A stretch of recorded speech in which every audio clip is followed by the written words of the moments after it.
แล้วพี่น้อง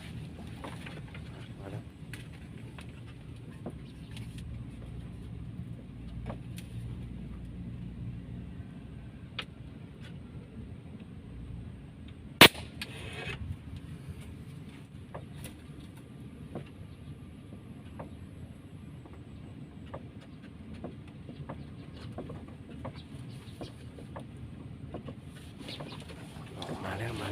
าแล้วพี่น้องมาแล้ว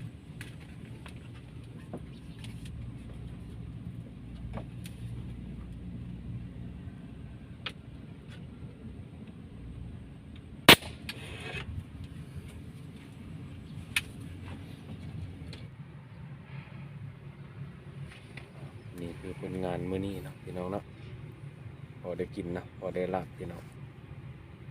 ผลงานล้วนๆสีมือล้วนๆพี่น้อง